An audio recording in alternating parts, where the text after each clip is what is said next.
Assalamualaikum warahmatullahi wabarakatuh. Kenalkan nama saya Fatur Radiyallah dari 6 Desain Pendidikan Multimedia. Di sini saya akan mempresentasikan mengenai hasil yang telah saya dapatkan dari mencari apa sih strategi pengelolaan desain uh, untuk matkul manajemen desain. Yang pertama itu uh, ada identifying opportunities for design. Jadi ini tuh merupakan strategi desain penetapan urusan tindakan yang akan dilaksanakan oleh desainer atau tim desain untuk merealisasikan suatu tujuan yang diinginkan dan menjadi keputusan akhir. Lalu, identifying opportunities ini tuh dibagi menjadi 4. Ada yang linear strategi, jadi di mana perancangannya tuh berjalan lurus, jadi sesuai dengan yang sudah ditentukan. Terus ada yang cycling strategi, jadi sama dengan linear, cuman ada beberapa part yang diulang lagi buat mengetahui kayak respon konsumennya atau gimana. Terus kalau branching strategi itu diputuskan dan dikerjakan secara terpisah. Untuk adaptive strategi itu dikerjakan setelah tahap sebelumnya selesai. Jadi kita tidak bisa maju ke tahap selanjutnya jika tahap sebelumnya belum selesai. Gitu kalau adaptive strategi. Lalu yang kedua ada understanding audience and market. Di mana ini tuh untuk kita mengetahui apa yang diinginkan oleh audiens, harus mengerti dulu mengenai audiens dan pasar yang akan kita tuju. Yang pertama itu dengan cara kita lakukan riset terlebih dahulu mengenai kondisi di pasar, kondisi audiensnya, terus kita juga melihat pesaingnya, apakah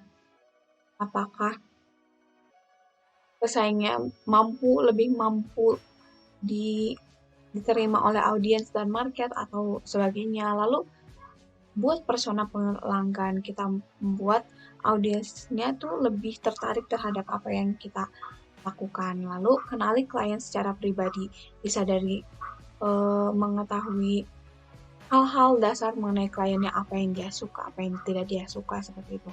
Lalu kualitas produk yang sesuai, apakah kualitas produk yang kita tawarkan sesuai dengan keinginan audiens dan marketnya, dan kualitas pelayanan yang baik. Lalu ada interpreting client and customer needs. Ini tuh penting banget ya, kita tuh penting mengetahui keinginan klien, bisa berpotensi mempererat hubungan dan mengurangi potensi kesalahan dan ketidaksesuaian. Agar berhasil berinteraksi dengan klien, kita tuh harus mendengarkan apa yang dikatakan klien untuk memenuhi apa yang diinginkan sangat diperlukan gitu. Lalu ada beberapa hal yang dapat dilakukan. Yang pertama, lakukan pertemuan penting di ruang yang sunyi. Jadi bisa jadi cuma berdua di mana lebih intim istilahnya, kita bisa tahu apa yang klien inginkan, lebih fokus dengan apa yang kita tawarkan. Lalu mengulang kembali kebutuhan apa yang diinginkan klien dengan memecah satu kebutuhan menjadi beberapa langkah. Jadi misalnya klien inginnya A, tapi kita ngasihnya ngasih pemecahan masalahnya itu A, B, C, D gitu. Jadi banyak, tidak cuma satu. Lalu menawarkan solusi berbeda yang bisa melayani kebutuhan klien dengan lebih baik.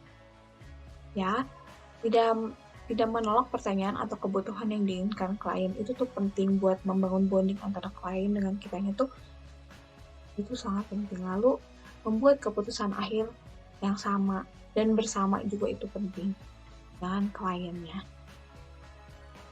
Lalu auditing the use of design. Audit desain tidak lain adalah mengetahui dan meneliti seluruh materi visual yang digunakan oleh perusahaan dan juga pelanggan, klien, vendor, dan halayak umum.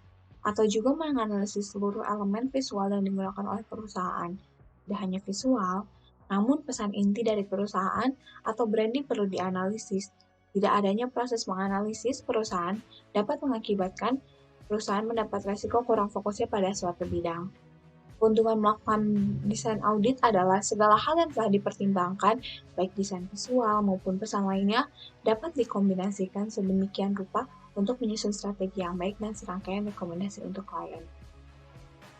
Selanjutnya ada establishing the design strategy. Yang pertama itu menentukan target konsumen atau pelanggan.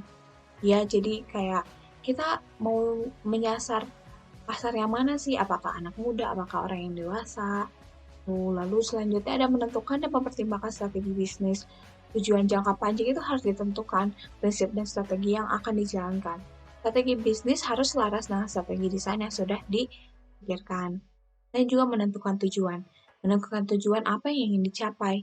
Dengan ditentukannya tujuan, perusahaan akan siap untuk membangun strategi perancangan merek atau dagang tersebut.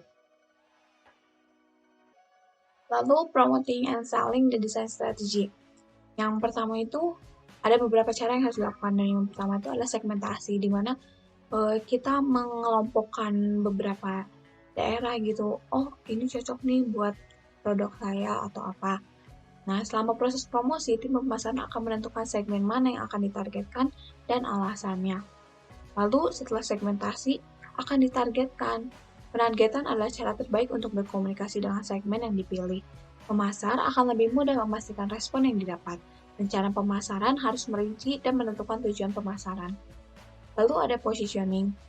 Ini tuh cara mengidentifikasikan citra untuk perusahaan, di mana positioning itu harus sesuai dengan citra yang kita bangun dari sebuah perusahaan itu. Lalu mengembangkan pesan. Pesan yang disampaikan harus selaras dengan tujuan pemasaran. Lalu ada beberapa kategori yang sesuai di poin. Yang pertama ada menginformasikan. Menginformasikan ini mengingatkan kesadaran akan produk dan merek, serta mencoba untuk mendapatkan keuntungan. Lalu membujuk, yaitu mencoba untuk mendapatkan tanggapan langsung untuk mendorong penjualan, dan mengingatkan untuk mempertahankan ketertarikan pada produk atau merek. Lalu selanjutnya ada planning for long-term growth. Ada beberapa hal yang pasti yang perlu disusun untuk jangka waktu lebih panjang itu. Yang pertama, jaga keuntungan tetap dalam perspektif. Lalu yang kedua, tingkatkan penjualan dari pelanggan saat ini.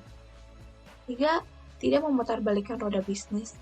Yang keempat, menghargai setiap hubungan dengan klien ataupun dengan customer. Yang kelima, bangun hubungan dengan orang lain.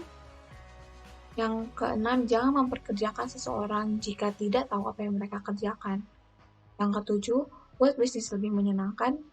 Kedelapan, jangan pernah berhenti berinovasi. Dan yang kesembilan, buat rencana jangka panjangnya. Terima kasih untuk waktunya. Saya Rikla. Wassalamualaikum warahmatullahi wabarakatuh.